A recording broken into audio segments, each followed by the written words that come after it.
Welcome back, everybody. Michigan is now the 23rd state recalling eggs from that Iowa farm being blamed for sickening thousands with salmonella. But eggs are just the latest in a long line of recent recalls. In fact, the federal government estimates about 13 people die every day from foodborne illnesses in this country. So why is this happening now? Is it the fault of the food companies? Is it the fault of the government? And how do we actually fix it? Jeff Nelkin is a food safety expert. He's joining us with Greg Conco. He's the director of food and drug safety for the Competitive Enterprise Institute. And we also have Texas Congressman Michael Burgess. And he's the ranking Republican on the House Subcommittee overseeing the FDA. Welcome to you all. Thank you. Good morning. Jeff, let's go ahead and start. Thank you. Jeff, let's start with you first. We're a first world nation. Why are we dealing with these problems over food safety? Well, I think, the food industry has become a gigantic business, and we need to start looking at how we produce food, and can we produce food more safely? What safety guards can we put into place? When we talk about large facilities, how do we make sure that those facilities are as clean as possible? So, Jeff, are you saying it starts with the producers? It actually starts with the food companies rather than the government? Well, I feel that it starts with the food production facilities and the companies, and then also the companies that buy the product to set standards of safety. Greg, on that, we have about 76 million cases of foodborne illnesses every year. That means about 1 out of 4 of us are going to get sick from food sometime over a year period. But we eat a lot of food in this country as well. Is it really possible to safeguard against this stuff? I don't think so. As long as crops are grown in dirt and as long as animals produce manure, we're never going to totally eliminate foodborne pathogens. I think Jeff is right that what we do want to do is move toward a system where producers have targets, performance standards that they have to meet, but not actually set specific ways for them to meet it.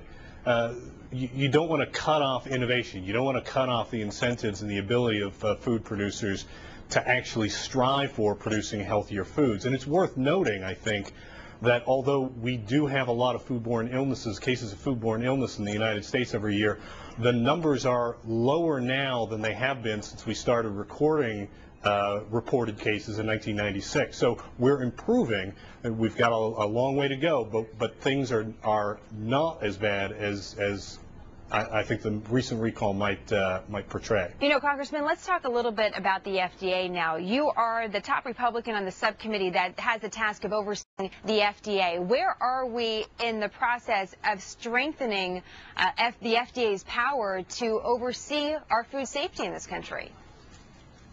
It's something that has been ongoing the time that I've been on the committee, the last 6 years. Last summer, in July, in fact, the House of Representatives passed a sweeping change in food safety regulations. I didn't like every aspect of the bill, but I did vote in favor of it. It's been stalled over the Senate, largely over some controversies about what types of additives can be allowed in plastic bottles.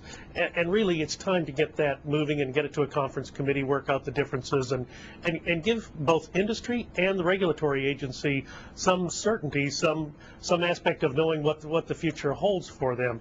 In this instance, and I do appreciate the comments of your two guests, yeah, it's impossible to absolutely ascertain with absolute certainty that foodborne illness is not going to occur.